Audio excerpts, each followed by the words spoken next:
You're joking, right?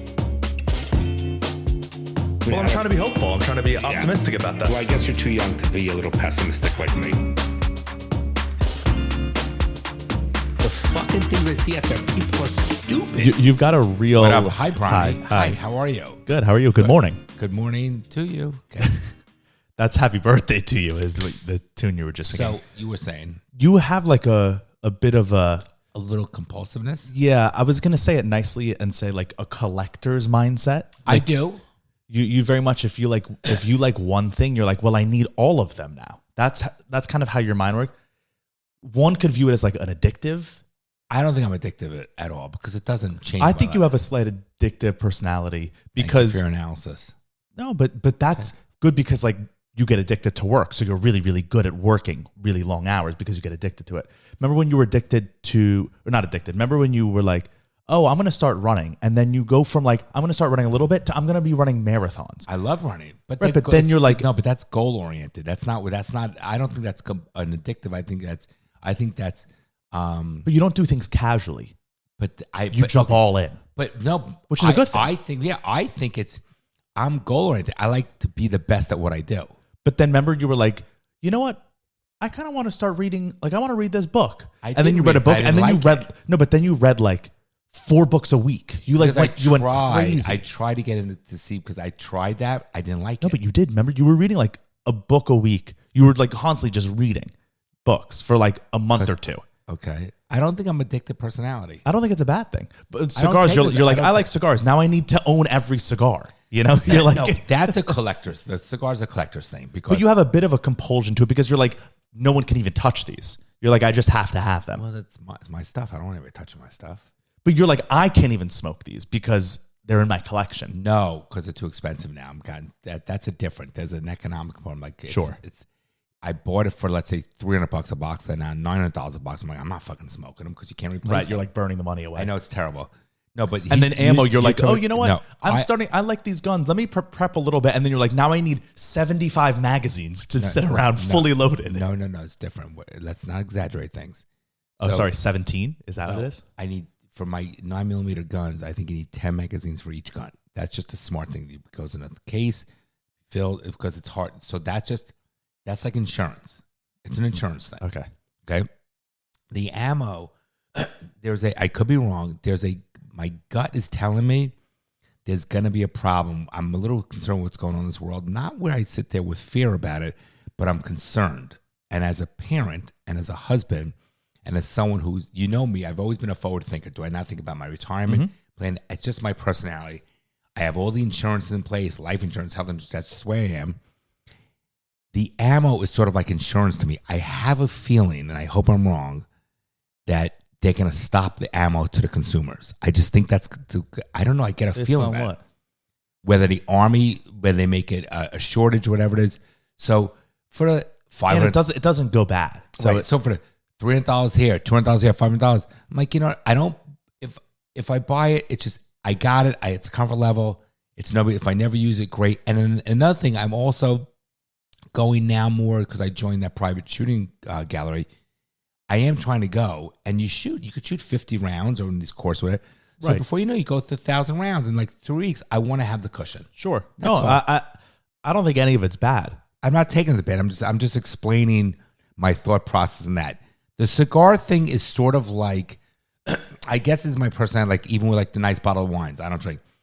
It's something I like saying, look at what I have. I'm the same way. It's like a little bit of a collector thing, so I agree with you on that. I'm that way with not a compulsiveness because no, it's not a compulsiveness because you're not like I need these cigars. And my friends come over and like I get my friend of mine a $300 cigar, like he could mend the tequila. Right.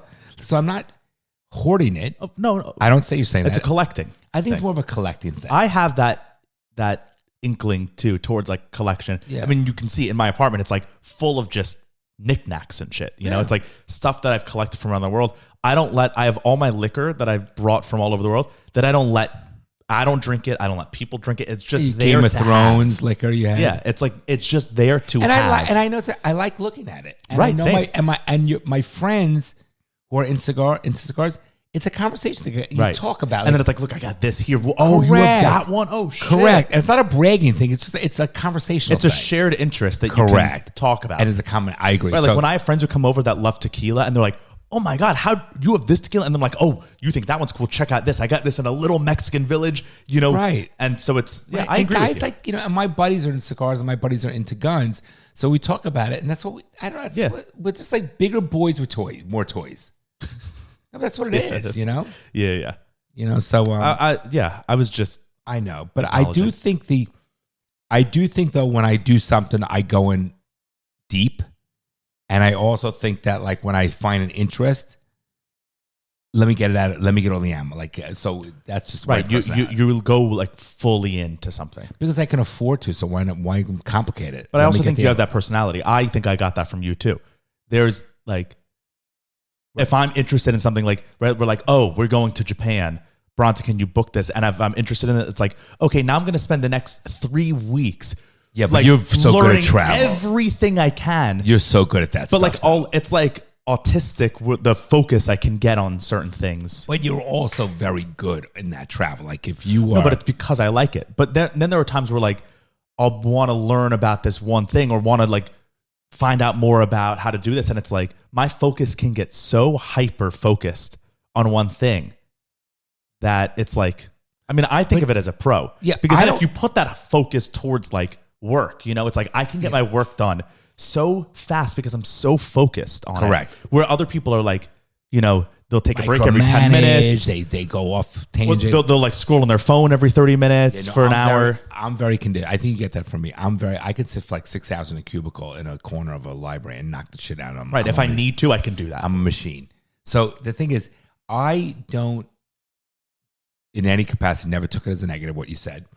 I think that I'm intense, right? I'm definitely an intense person, which is not a great, and I get shit done. You do know I get shit done. And we all have our roles. Like, for example, Mom did that party for me, and I can never do that. I would make a phone call and get it done, but I can never, ever. Mom loves it. She's a mission. She gets it. To me, I'm like, I'm out. I can't do it. But then again, she won't clean, and I knock that shit out. Like we talked about, this morning. Right. You and I get shit done, but it's personalities. Sure, definitely. Right. But I am a. Like I said, protect and provide. I think the ammo is about protecting and providing. I also think you like the idea of like, all these new things that I can like get and learn about, and which I'm the same way. Yeah, it's like because now you're like, I can learn about this gun. I can have these multiple things in my closet, and I like want more guns because I find it interesting. Right, exactly. Because you find it interesting, and it's my hobby. And now I'll move on to something 6 months down the road. Right, but at least this, like I said, is not a perishable. That's a useful hobby. It's a safe thing. It's not a perishable. It's better than like gambling. It's useful. Or like Uncle Brown with his Beanie Babies. Yeah, well, people thought that was going to be useful, and then that was a huge bust. Yeah. Hey, you never know. That's true. You never know. Could have been a fucking great thing. You don't know. But when everyone's I feel like the great things are when people aren't expecting them. If everyone's like, I got to save on to these because they're going to be valuable, it's like then there's no value because everyone's holding on to them. 30 years ago. No, they're not. You can go on eBay and get any of them for $1. But one last thing about the ammo. I hope I'm wrong. I really think there's going to be a major shortage in ammo. That's why I'm sort of stocking up. Okay. All right. Okay. How are you? I'm good, buddy. Last episode, you said one thing, and I was like, oh, interesting, because I feel differently about this. And so I wrote it down to discuss now. And what was that? It probably just went in one ear and out the other for you. Probably. We talked about, I don't remember what the context was, but you said you were like, now everyone, all like these young kids with their fake diamonds or like lab grown diamonds. Remember you said something like that? Yeah, I don't consider that fake. I'm just saying you could buy more for what they are. Right. So what looks, that's what remember the context of what it was in? Yes. So I wasn't poo-pooing it. No, that's not what I mean. But at all, because I think they're probably the exact same. They're little. What makes them different? Right. So that's what I wanted to talk about, because I like real versus lab grown diamonds. Because to me, it's like they're the exact same thing. Because I feel both ways. On the one hand, I'm like, they are the exact same thing. And then on the other hand, some irrational part of me is like, I don't want to buy a lab grown diamond. So let's talk about I want to buy a real one. But then it is the same thing. So here's the context. So we were looking at something on the internet, and it was on the Patreon. If you were an OG, you should know what I'm talking about. So Bronson said they like young. Oh, they must have a lot of money. How do you say? Well, look at the diamond in her. I go. So I said, you don't know if it's.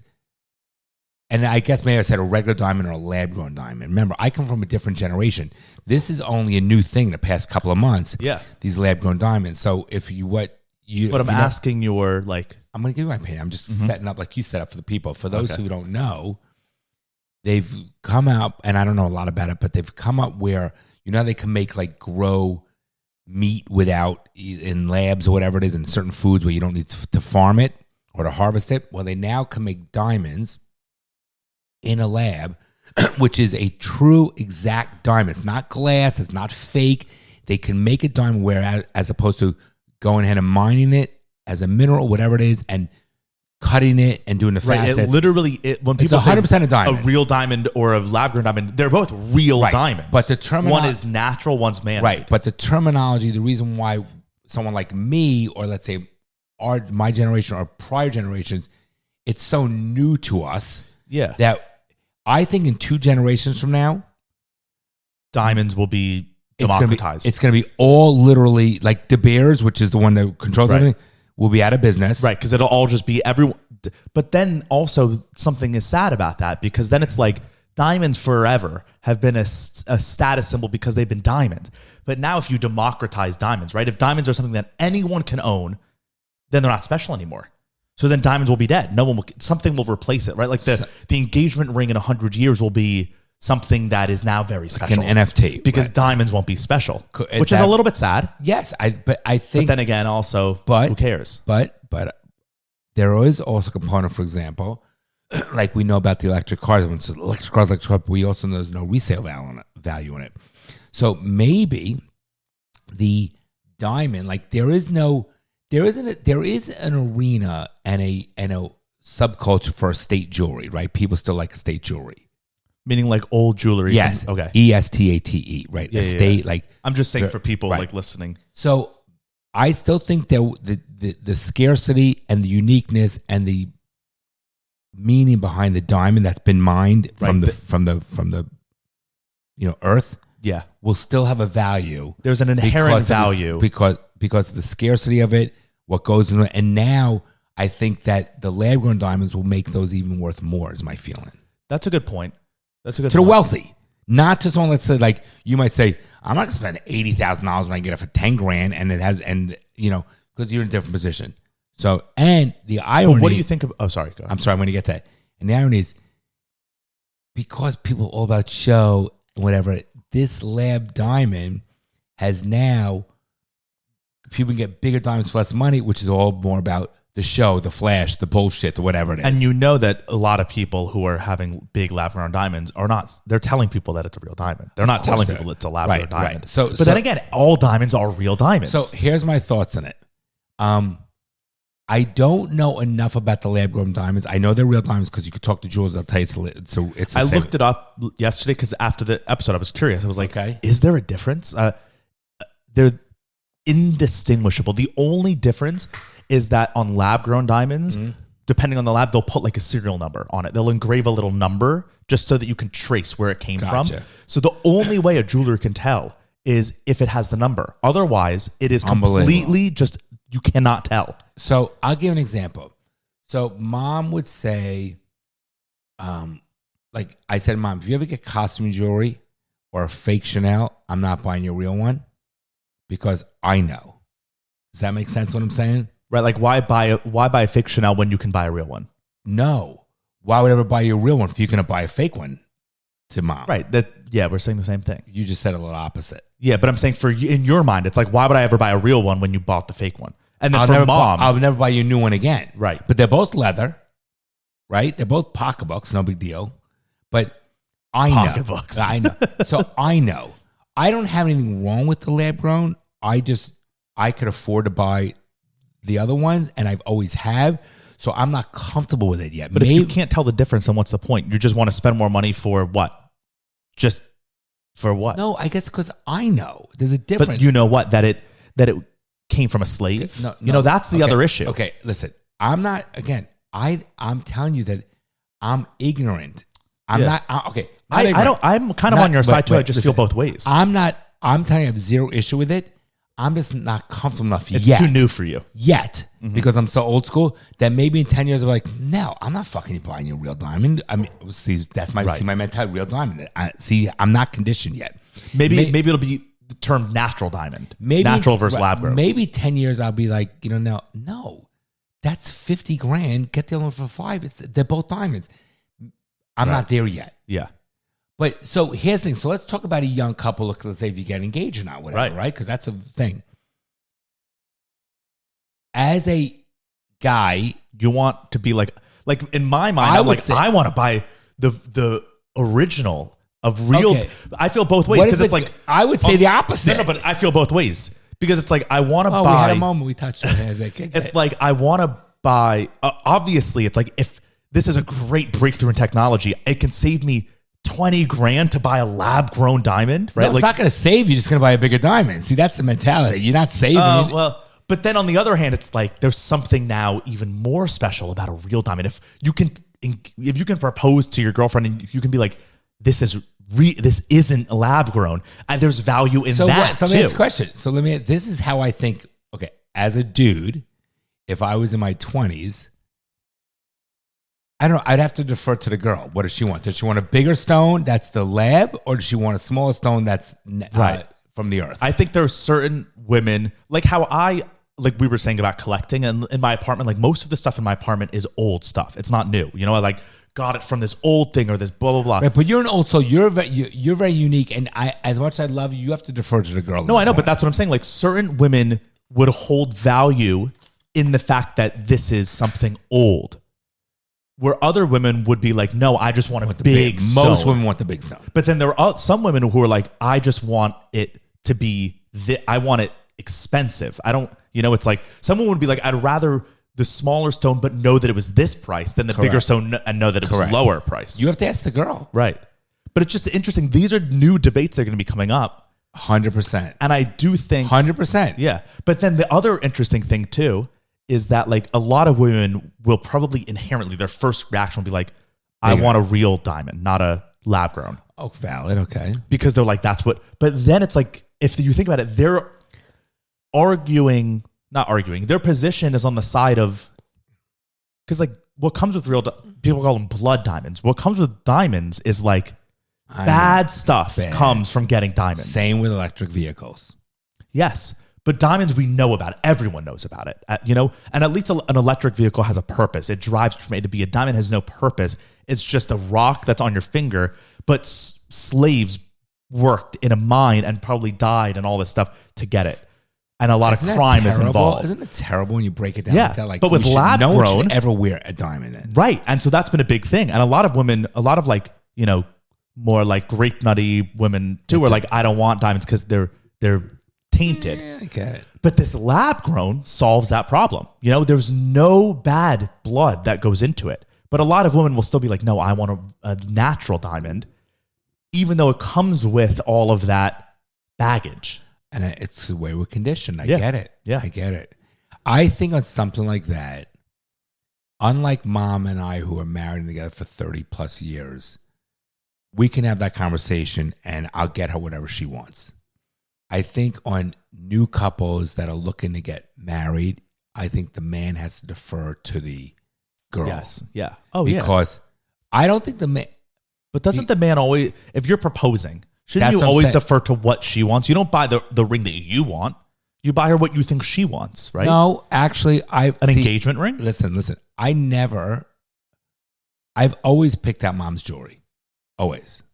I picked it out. No, but you know what she likes. Yeah, but we didn't have to. We didn't have the dilemma of lab or natural. But I knew. But still, with like there are shapes, there are cuts, there are settings. Just like you talk how many kids you want, shit like that. But like a lot, like there are certain girls that want like really, really extravagant rings, engagement rings, and then there's some that are like simple, classic. Just the ring. I think like mom and I, right? Mom, it was a nice round stone with the nice baguettes on the side. That's it. Tiffany said it was classy, elegant. I think that's the richest. It never goes out of style. Yeah, I think that the simple, elegant ones for engagement and you gotta have always nice baguettes on each side. What's that? Like a stone on each side? Yeah, they're like little. They look like triangles. It's really nice. Okay. And trillions are baguettes, and we've always never got rid of mom stones. Most people upgraded. I've always kept all mom stones. Doesn't wear a lot of them, but we kept them.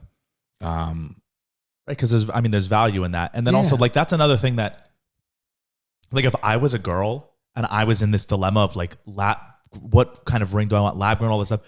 If it was me and I was the woman deciding, I would be like, I want an old stone. I want like an heirloom. I want something that other people have worn and that's been passed down. Yeah, but you're an old people soul aren't like that. buying, But then a lot of women are like, no. I want something that's new that someone spent money on for me. Okay, if I was a chick, I would want. I'm like you. I'd rather have some family that's generational. That's what I would want. I would want something that like has been passed down. Right, that it has meaning. And there's something really special in that. And now I get to wear it for my life. And I give it to my children, and it keeps going lineage. But a lot of people would feel the opposite. A lot of people would be like, no, I want something new that is just for me. And I want just different personalities. Yeah, right. Of course. 100% me. Things that were passed down mean a lot more to me than a new thing. Same. Yeah. I don't care about new things. I can always buy them. Even like new things I can always buy. Like if you like a car, I can say if I sold it. Like Uncle Bran is different. He's like, even mom, like how do you let it go? I go, because I can always buy it. Like if it's a Range Rover, Bentley, whatever it is, even a watch, I can always buy it. But if it was given to me by, let's say, my dad, I'm never selling it. Yeah.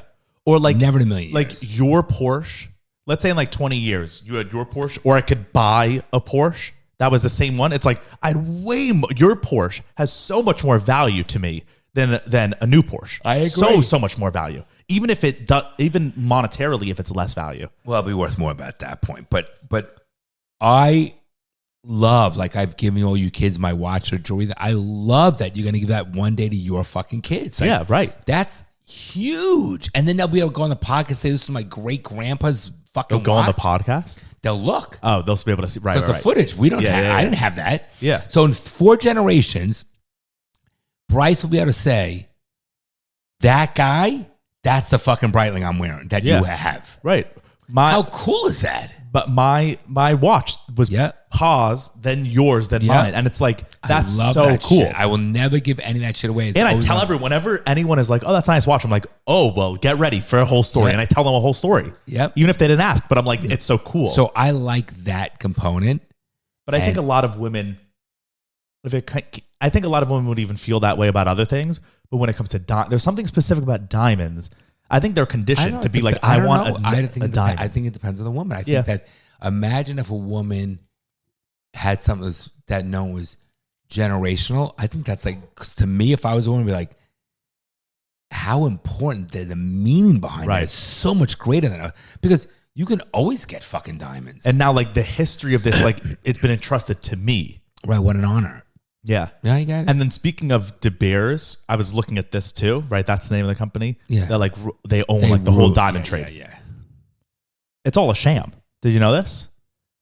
They like, so the whole point on why diamonds are like special and stuff is because they're scarce. Is this where they have everything in storage, they give it out in inventory, and it's all to create the scarcity. Aura. Yeah. They have a shit ton of diamonds and they keep them in warehouses. And they keep them purposely, and they just let out a few a year. They're like, okay, here are the diamonds a few diamonds that we found this year. But they have trays and trays of them in their warehouses, and it's just to keep the price inflated. But it's like what Chanel did. Chanel started being like, okay, you know what? We're going to sell less purses. We're going to make less, more, and we're going to raise the price. Rolex had to do that too. Yep. So what happens is this. That's crazy. Different than smart. Different than Chanel and Rolex. The diamond industry, the resale of diamonds is like a big business. You know what I'm saying? Because you can't stop that. But Rolex or Chanel, we can because it's of the patents and the infringement and things like that. So, but people resell Rolex all the time. My point is, they'll take your deal. Like, I'm talking a store. I'm not talking about you and I privately. If Rolex were to go ahead and do that, a dealership, they'll take your dealership away. They'll take your license away. But then what about like people who... Different consumer to consumer. No, I know, but like people who have like a watch shop, they have to get permission from Rolex to sell Rolex? No, not if you buy. You can, but if you are a certified Rolex dealer, right. you can't do that. So my point is, it creates a scarcity of it. All right, so the black, but also creates this whole secondary market. It boosts up the second-hand market because you can't get them. Right. So I get why the business want to do that, because the eliteness, for example, Gucci. Gucci used to be something that was like meant something, like the label on it. Right. It was a high-end brand. Like, now every hoodlum wears it. Everyone that wants to label whatever. I don't even want to wear my Gucci sneakers. I don't even wear them anymore. Because it's not scarce. There's no because it took away the Eliteness. elegance and eliteness. Exactly right. So you can understand why these stores or these companies like Chanel or Hermès, I like that they do. I think it's great. Like Hermès, literally, like to get a Birkin, you have to be invited. Like they don't just sell them in the stores. They have to seek you out to buy one. I think that if you're an elite brand, you should be doing elite shit like that. You shouldn't be selling to the masses. But that's what was my point about like lab-grown diamonds now are going to make it so that everyone can buy a diamond. Diamonds might not be elite anymore. And no matter what, even real ones. You're right. Because like you have your white gold watch. And to you say, you're like, I like that it's white gold, because to everyone else it looks like stainless. But Correct. To me, it looks like white gold. Right. But women don't think that way. Women are like, I want the gold so that people can see that it's gold. Correct. So people are not going to be like, No, I have a natural diamond. I know it's natural, but everyone might think it's lab made. People are gonna be like, I don't want diamonds because every Joe Schmo and his wife have diamonds. It's like, you're right. I think it's like AI is great, but it's going to harm the people that invented it. I think the lab-grown diamonds are going to hurt the industry. Oh, absolutely. Or it's like, remember when a year or two ago, I predicted this too. This was another Bronson prediction that came true. Pat yourself on the back. But it is. I said Kim Kardashian created that whole look with the big butt, the curvy, all that stuff. I was like, this look has gotten too popular. Everyone looks like that now. And so Kim is going to for sure change her look eventually. And it's, remember I said, I was like, I think it's going to go back to like the 90s, thin blonde, all that stuff. I think she looks better now. And everyone changed it. Ariana Grande, she used to be like curvy Latina looking. Now she literally is like pale skin blonde. What she looks very, like? very. Yeah, but I agree with She you. looks like a little white girl now, where she didn't used to look like that. And I said it's because if everyone looks one way, then the elite are going to be like, we don't want to look like the masses. Yep. And so if everyone's wearing diamonds, the elite aren't going to wear I think it's 100% going to harm. I'll show you what she looks like now. Like, this is what she used to look like. Like very like I remember that Latin. Yep. I mean, this is like a current picture of her. Ugh. Let me see. She's still with that guy? Yeah, the weird looking guy. Yeah. See, like, look, this is. Oh, she looks gross. But she's like pale and blonde hair. Yeah, I don't like where that. she used to like that looks like a Latin woman. Yeah. And this looks like a white woman. They're completely different looking pictures. But I do agree with you. I do think I think it's going to harm the diamond industry. Maybe like a stone that can't be replicated, like jade or something that has to come from the earth. I don't know. Rubies or something. Maybe. I wonder, could they make colored diamonds in the lab? This episode is brought to you by Manscaped, helping you plan, get ready for Valentine's Day and your just daily routine. You're being clean. For real, which is very important. A lot of men neglect that aspect of them. And that's like the key for what women are looking for. Like if a girl is kind of interested in you, one of the main things she's looking for is your hygiene. Your grooming right. habits. And it's a lot of men, it's like out of, the scope of what they think about. Nose hairs, they have hair growing out of their ear, the back of the neck. You don't know where the fucking hairline separates from the back because they all looks like one. It's gross. Yeah. It is gross. And as a guy, I see it, it's fucking gross. And if you don't even know where to start with that, or you think you got it down, but you don't know. You don't have it down. Manscaped has got you covered.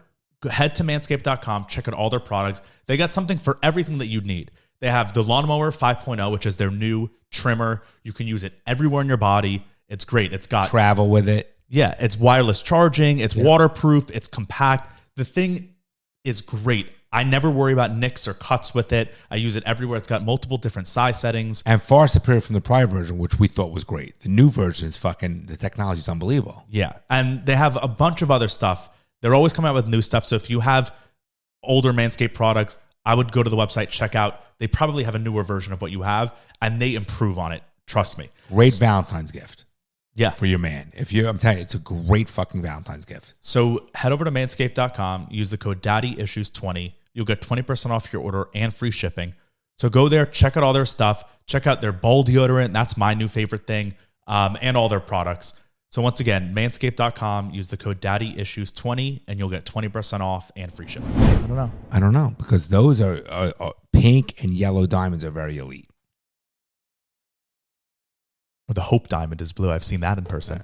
Where is that? That's in DC, the Hope Diamond, or is it in London? We saw it. Because I've seen it before. I think it was London, if I'm not I think mistaken. it's at the like British Museum of History. Yeah. But Or it's at the so that's an Smithsonian. interesting thing you brought up. Yeah. So I don't think negative of it. I'm just not comfortable with it yet. Does that make sense? Yeah. And I'd be curious to hear listeners' point of view, especially like women. How do you feel about this? Because me, I feel equally both ways. There's part of me that like values, this came from the ground. This is like a real diamond. And then there's another part of me that's like, they're the exact same thing. And this is the ring. You know, when you break it down, it's just a ring. Like, really, who cares? I know, but we as a society have put value on that. I get it. But I get it. It's not like or like gold, right? Like gold's, yeah. We put value in gold. Gold is useless. Gold is just a metal, and it's the worst metal. Like platinum or titanium, right? These metals are like valuable because they're good. You can make things out of them. You can build a building out of titanium, and it's really strong. Gold is weak. I could break gold with my hand. You know, it's like very weak metal. I guess they did because it was flashy back in the. It was a nice color. That's the only reason. But I think like a watch, it's different. Like the mechanism, the movement, diamonds. And by the way, you buy a diamond. Let me tell you about a natural diamond. You buy a natural diamond for $50,000. You sell it a week later. Same guy will give you back $25,000. He'll buy it for you. The same thing you sold a week ago to you $50. He'll buy it from you for $25. He'll never buy it for $50. Yeah. Why? Just because he can? Because it's a crock of shit. It's so overinflated. Right. It's like artwork. It's so subjective and so overinflated. There's no inherent objective so value. market driven. And what they say, VS color this, that's just one, whatever. I don't even know the terminology. Okay, clarity this, whatever. But I'm telling you, they will never buy it back at the same price. Just like a car, unless it's a fucking Ferrari or a certain car, they fucking lose $30,000, $30,000 to $40,000 a year. These high end cars. Yeah, but the cars are specific because there's use on them. The diamond, there's no use. They're just like, I'm just making a point. I just want it for this price. So jewelry is a ripoff. But it is a waste of money, but it's a necessity. And it's human. That's what it's so interesting about it. Literally, we'll find bodies. You know, they'll like uncover bodies from 2,000, 3,000, 4,000 years ago. And these people were adorned with jewelry. It's like, it's so interesting. That's just human. We're still tribal with the tattoos. It's not even, we are. It's not tribal. It's just like, it's interesting. I think it's just a natural human, like how certain birds, they'll like pluck colorful feathers and put them into their body to like or adorn themselves. Or their nests. Yeah, humans, we like putting shiny things on our bodies. It's so funny. It is so, and even tattoos, like that was. Yeah, it's still tattoos have been around. We like, for God knows how many years. We like decorating our bodies, either with metal, jewels, or clothes, ink. Or whatever, right. Everything. Yeah. But like, why? There's no I guess it's just. And it wasn't, I know that business and social media and TV and advertising and marketing has influenced it, but it wasn't 500 years ago when people were doing it. Exactly. And right. 4,000 years ago, they were wearing a bunch of jewelry, more than we probably do now. Right. And everywhere, all around the world. It's not just like one culture. You're 100% Every right. culture was wearing jewelry. Yep. In like the Incas and the Aztec, they wore the big hood, ear and nets, and they wore big headdresses and all that stuff. Yes. Like everyone did it. In China, ancient China, they did it. Like it's just interesting. It's just a natural human thing to be like, that's shiny. I want it on me. It's so funny, and we still do it. It isn't like because. It isn't shallow is what you're saying because it's who we are. That's genetically wired. Exactly. Way. My initial like inkling is to be like, there's no point to this. It's so stupid. People fall for the marketing, and it's like, no. It's a human condition to want to wear jewelry, and some cultures more than others. Yeah. Yes. Yeah. But every culture still wants to. Right. Like the Asian culture is more simplified, but they like the. But they Chanel, and they love like the clothes. But it's not gaudy. There's a difference. There's different styles for different cultures, Sure, and different bling factors. right. But everyone is still wearing jewelry, just different styles Like the of jewelry. black culture will have 7 different logos: Gucci, Chanel, Versace, and Right. They want wear the brands. The Middle Easterners love that Versace gold. They love gold. You know what I'm saying? Right? Or like when you watch Sopranos, everyone's wearing gold. Absolutely. They're just all in gold. But then like Asian cultures probably aren't wearing as much gold. But they're because they like it less showboaty. But it's very expensive stuff. Right. And the black community is labels, heavy labels. It's interesting how things are, right? Right. It's all the same idea. It's just different iterations of it. And Jewish community love jewelry. Yeah. They love jewelry. Like they like wearing jewelry. But not even name brand. They're like, I don't want name brand. I want it the real No, but they love jewelry. Oh, absolutely. It's one of the biggest industries in our culture is the jewelry trade. Yeah. People think of the jewelry trade as Jewish because it's run by. Did you see that? It was like an 8 or 6 episode. It was on one of the, I forget. It was a good series about the diamond industry. Whatever. The Diamond? No. Yeah. But Uncut Gems is a great movie. Great movie. But it's funny how each culture has it. But you're right. I think there was a shallowness to it in the way the marketing, just here before you cut me off, before the marketing industries got involved. But there's 100% a genetic component of how we are wired, like the fight and flight thing, because it's been around for thousands of years and there was no marketing and advertising. Yeah, it's just natural. I bet cavemen would see a shiny thing and like be like, I want to take this home. This is special to me. I bet I'd be curious if like chimps and apes do that too. If they like have little things that they collect, because I know like chimps have pets. Interesting. They'll keep pets. They'll like find a little squirrel or something and they'll like hold it and they'll like want to bring it around with them and like pet it and stuff. Huh. So that's a natural thing too. Poor squirrel must have been shitting a fucking brick. Yeah, but then we do that with like animals. We just take them. Bred differently. We just take hamsters. They're squirrels. Just a rat. But in the forest where tribes had never met other tribes, right? So they were only their tribe. They did this stuff, tattooing and jewelry. So we know it's an innate thing. Right. Definitely. No influence. It's innate.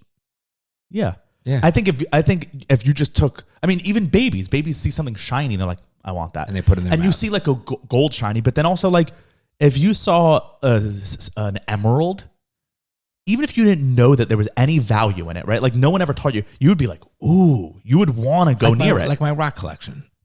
Yeah, your rock collection. I used to go to rock shows. I'm not talking concerts. All right, what else you got there, Bronny? Okay. So I hope I answered your question. I thought that was advice. No, I didn't give you any advice, but I hear I wasn't seeking any advice. I thought it'd be an interesting conversation because I didn't know where you stood on it. And I don't know where I stand on it completely, but my advice is ask the girl what she wants. Yeah, that's definitely be a smart man. Good. So let's see. There are a few other interesting things, but I'll just like bring up one, I guess. I don't know. Do you want to go like more like interesting, not political, or do you want I want to get my Carmela coffee? She goes, yeah, I want to see someone knock it out of your hand. Yeah, real nice. All right, go ahead. Do you want to go like interesting idea thing, like more similar to what we were talking about, or like a triggering not political, but a triggering social thing? Triggering social thing. Okay. Because we just did the interesting thing. Yeah. Let's give the people what they want. Bitches. Okay, so this is a whole article that I saw. Am I sitting up straight or no? No. You're not. You're sitting up straight, but your shoulders are crunched over. Sitting up straight? Yes, shoulders Very back. uncomfortable, by the way. I know, but it's because we're not used to it. I like this. This is but that's comfortable. You look like I know. Like you don't look as like strong with this. Your shoulders look bigger and your chest looks bigger when you put it back. Yeah. I know.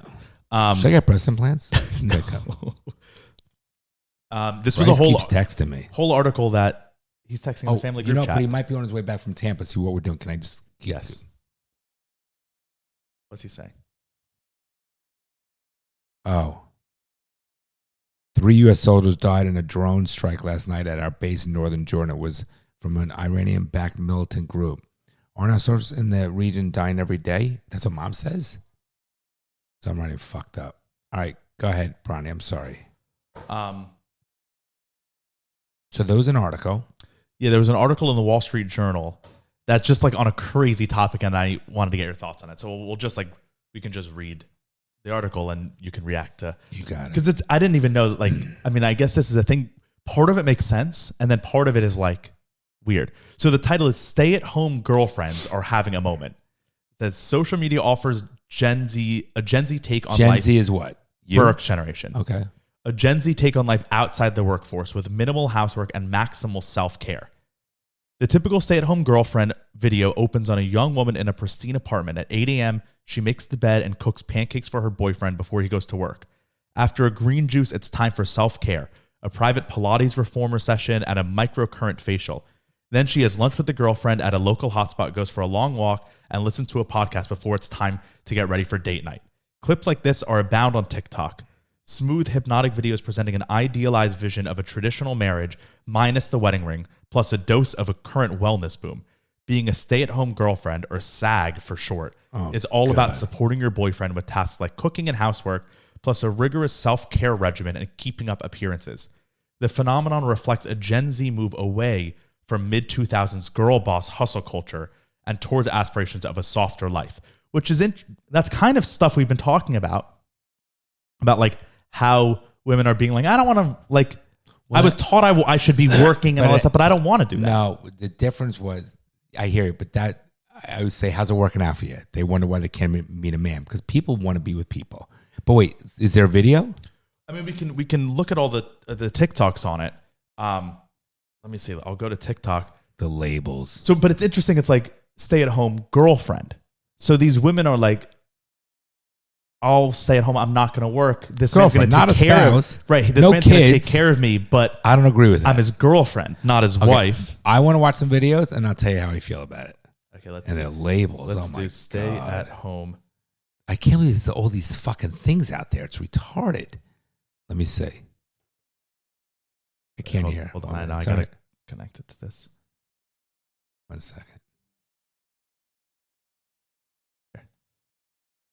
This is everything I did for my boyfriend today as a stay-at-home girlfriend. The first thing I always do is make him a coffee. He loves these lattes. She needs to eat, by the way. Cinnamon on top. And then I take it down to his office for him. And then he handed me his water bottle to fill up. And I realized I had to change the water filter, which he looks like he's your dad. And then I've continued to fill up his water with ice cubes. I tidied up our room. I mean, to even film all this is weird. It's cringy, isn't it? Unloaded the dishwasher and then play another one. And the comments are, get a life. This says, so you are worth so much more. One person said, blink twice if you need help. That's funny. And then another person said, this is my aspiration. Someone said, girl, I'm happy you're fine with staying home all day, but there's so much else to do. Someone said, this is a nightmare. This is what a nightmare is for me. Let's see another one. As a stay-at-home girlfriend, my boyfriend brings me breakfast in bed. He does this because he knows I hate getting out of bed early in the morning because of how cold it is. And he's also the chef. He enjoys cooking, so I just let him do his thing. I asked him to clean up the bathroom because I need to go in there and look presentable for myself.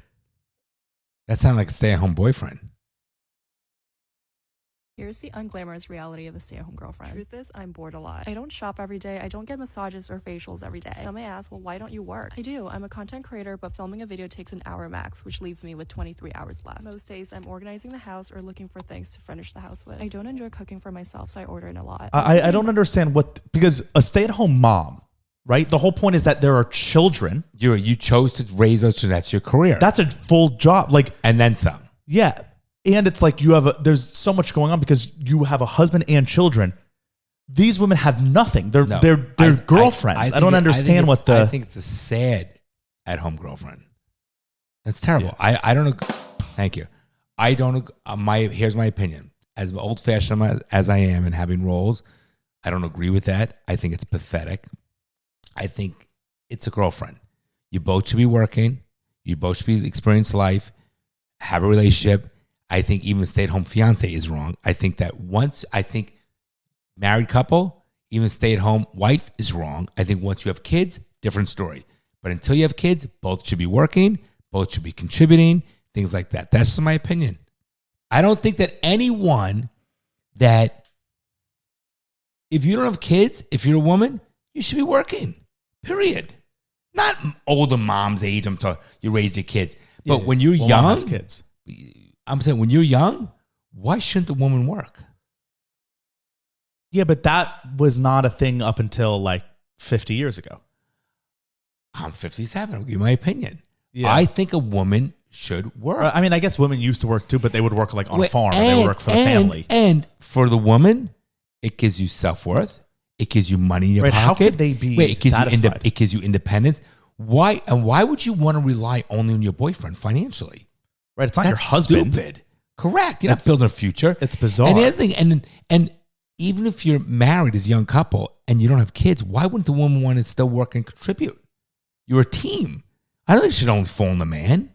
It's a different story. If the man and the woman says, look, when we have kids or as soon as a child's born, that's your job. I'll bust my ass. I'll work, provide for everyone. And you collectively agree on that. And that's what you want to do. But if you're both no kids and you're both working and you're both married, why wouldn't the girl work? I don't get it. That's just my own opinion. Yeah, I mean, I think this is sad, and I think it's just a crock of shit. I don't think this is really true. That's my feeling. No, I think a lot of, because in the last like 10 years, last like 30 years, women were taught like, you need to go, you need to be out working, hustling, be better than the men, do all this. Like that was like what the society was telling them. And I think, which we've talked about a lot, I think a lot of younger women who are like coming up in the workforce now, like graduating college, starting to get jobs, they're like, I don't want to do this. I want to. Because they're lazy? No, but women 100 years, like, I don't think women by default not like want to work. I think and I think that's what you think too. No, I think that I'm old fashioned. So I think that when mom and I had kids, her job, and she agreed, was to raise the kids. Right, but was she like, no, you're pulling me away from work? Or I think women want that lifestyle. But they want to be at home. They want to raise children. They want to shop and do nothing and have nice. Two different things. Want to be at home and raising children. When you're raising children, it's very hard, right? Yeah. So, and then when you raise your kids, you put that in, and you reach a certain, let's say, financial position. Then you might say, I want to go out and shop and do whatever. I get that women want to shop more and so forth. But not even shop, but just like lives of leisure. I think that's what ideally women would want, where men want to lives get out, of work. Purpose. Men need more of a purpose in that regard. But I think that when you're a girlfriend doing that, right, it's bizarre. Because it's also, you're setting yourself up for failure, because what if the guy just breaks up with you? You're fucked. Which now. is what will happen, because the guy's not going to respect her. The other thing is, though, I also don't agree, until you have kids, why can't the woman work? Yeah, but what if they don't want to? I don't know. I think that's a problem for the man. Why wouldn't if you're, let's say, let's take you, okay, and your girlfriend. Let's say you're married and you don't have kids. You're going to be happy with her not working or doing whatever? Would you? I would just think, what are you doing all day? Correct. And then you know what happens? Then they start getting resentful. Because like, wait a minute, you're doing nothing. Right. And I'm at least when a stay-at-home mom is at home with the kids, like you're doing totally different. There's real work and value. Totally different. You can't say, what are you doing all day? Because that's fucking. Now you could say, when the kids are in school, what do you do all day? Yeah, but even then, it's like if she's cleaning the house, I she's get cooking, it, but she also raised the kids. It's different, right? But because I remember, I was like, women, you're not. I think it's very important for if the woman can work, it's not derogatory. It's a good thing, and the women feel better about themselves. And it's good. It is good for the relationship, because if you're a boyfriend and it's like your girlfriend's living so stupid. Your girlfriend's living at your apartment and just hangs around your apartment all day, and you go out and work, and then you have to pay for all their stuff. I would have resentment. I 100% say mom did not want mom working when we were raising the kids. That was our thing.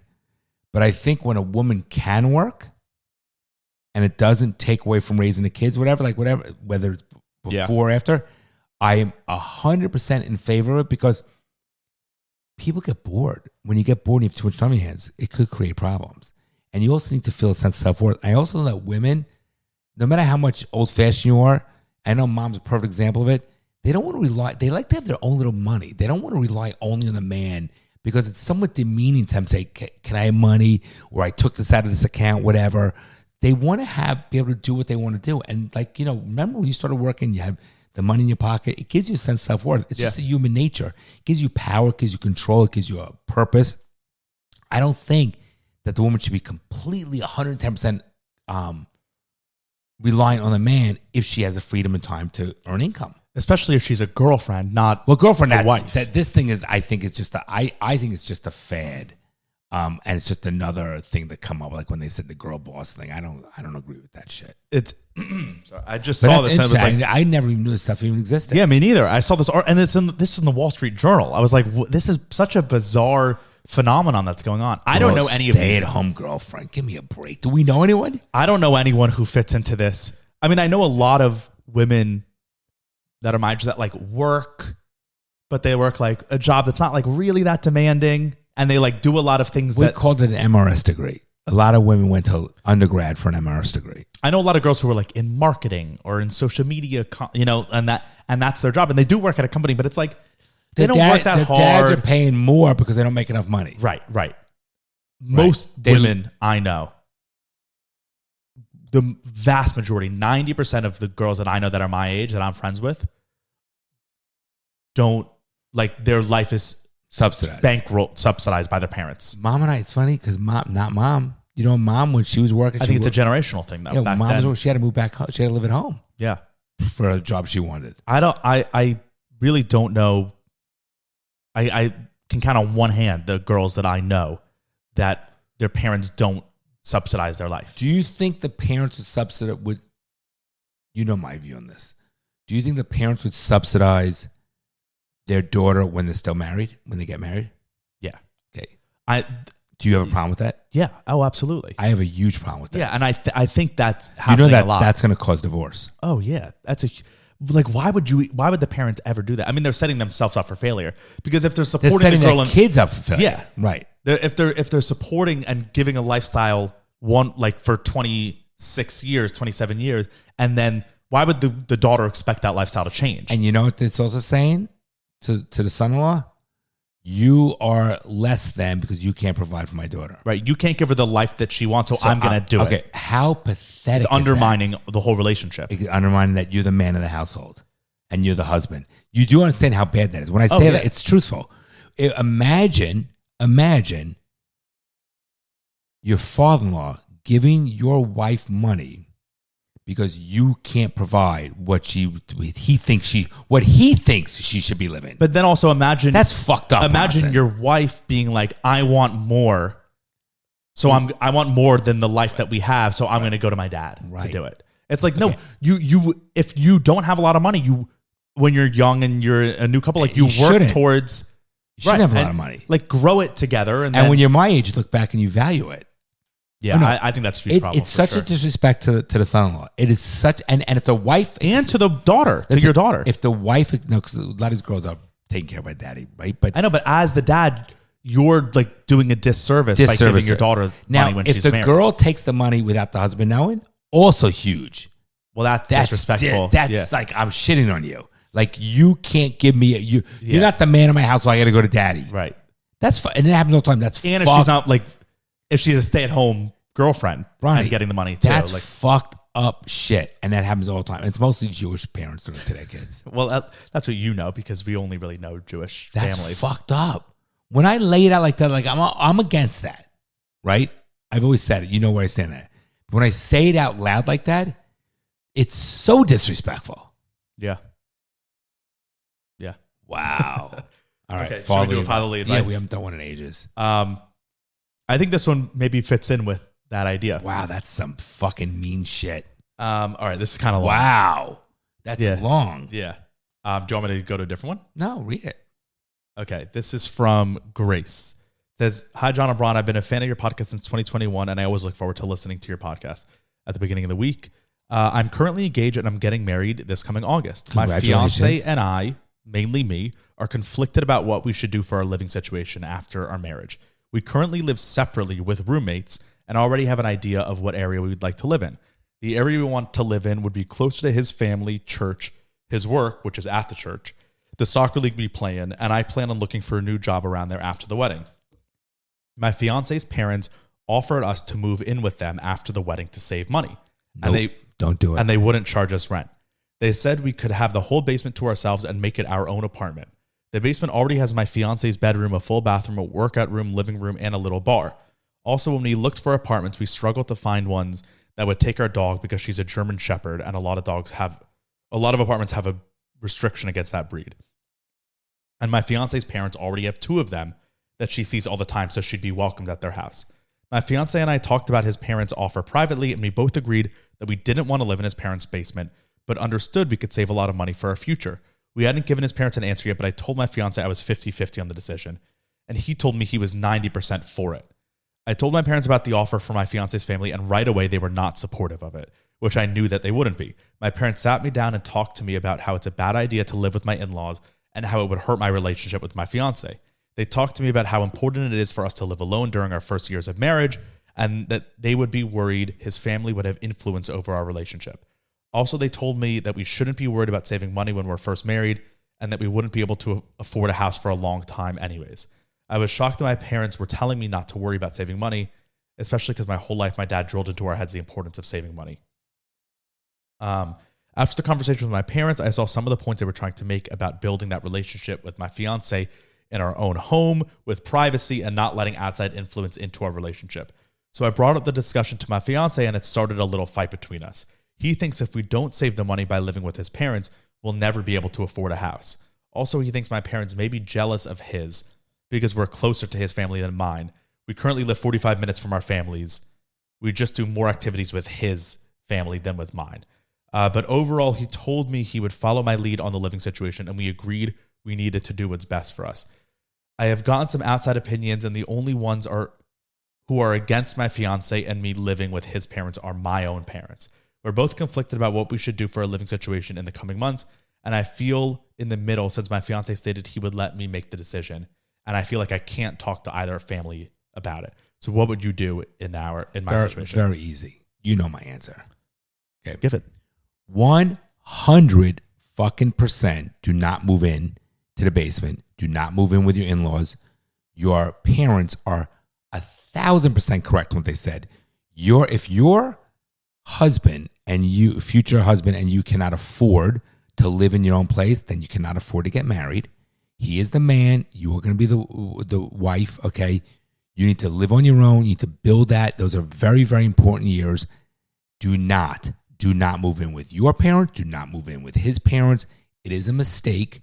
Some people agree with it and do it, and it works. Personally, my own opinion is you are now going to be husband and wife. You are your own unit. Create your little world. Get close together. Build your future. Don't worry about the house right now. Live your life. Do what you need to do. It will come. Money doesn't happen right away, but there will always be things you say, I need more money for. I want to save. I want to whatever it is. I'm telling you right now, it will come. You sound like a smart person. Guy sound like he loves you. He says, I'm going to defer to you, which is very nice. But I get when you say, my parents say this, my parents say that. That's probably why he came up saying they might be jealous, whatever. I believe the parent, if your parents give you advice, I wouldn't tell your fiance, this is what my parents say. You can tell them on your own, this is what you thought about. But my opinion is become independent, build your relationship, don't move in. I agree. Don't worry about saving money right now. That will come. Don't worry. I promise you. Okay. But build your life. Do not move into the fucking basement. Whatever you do not do it. Yeah, I agree. I think you guys are you're going to be a new married couple. Like, start your life. You don't want to live in his parents' basement. Just think about that. Being like, just think about telling your friends, did you get an apartment? Oh, no, we live in his parents' basement. Yeah, it's even more than that. I think I'm sorry, go ahead. No, but just like I'm saying, just the idea of that probably makes you cringe. So, and then it's definitely not going to be good for your relationship. It won't be. It's not going to be good for like the power dynamics, right? Like, he's always going to have other people supporting him, right? He's going to have like his parents and all that stuff. Yep, you're right. I wouldn't always do it. Behind him. And he's the man. Let him be the man. You be the woman in the relationship. You don't need the parents around. And you'll probably think less of him as a husband if it's like you guys are living in his parents' house. If you were building a home and you needed 2 months to place to stay, different story. But I'm telling you, do not come up with excuses to the dog. There's always going to be excuses for why you should do it. Yeah. I'm telling you, as a grown person, as a married person, as a father that's close with their kids, it's not healthy. It's not healthy. If my kids need to say, Dad, I need to stay for 30 days with this or that, whatever it is, different story. But to move in permanently, never happening. Don't you agree? It just doesn't. It's because you need your own independence. It's important for me as a parent to push you off to make you become adults. Say, you need to do this on your own. You need to figure it out. And everybody figures it out, Grace. You think you're the only one that's trying to save for a home? You think the only one's having money problems? You think the only one saying it's hard to afford things? No, it's the way the world is. It's the generational thing. It's just where we're in society. But more importantly, the money comes, money always goes. It's just you'll make money. I'm not worried about it. The foundation and the relationship and the love and support and having a healthy family, that's the hardest part. That's something that can never be broken. I get it. I want my kids around all the time, but they need their own freedom. They need their own independence. They need their own time. His parents love you guys. They're doing that out of a nicety. They're not doing that out of being selfish. No, it's nice. They're good people. And I understand because I want my kids around all the time. But that's not what's best for my kids. Don't move in, period. To me, this was an easy one. I appreciate reaching out to us, Grace. But it's an easy one. Do not move in. Yeah, I agree. All right. Easy. Love you. Love you, guys, too. keep writing in. Thank you for listening. You're joking, right? Well, I'm trying to be hopeful. I'm trying to be optimistic about that. Well, I guess you're too young to be a little pessimistic like me. The fucking things I see out there, people are stupid.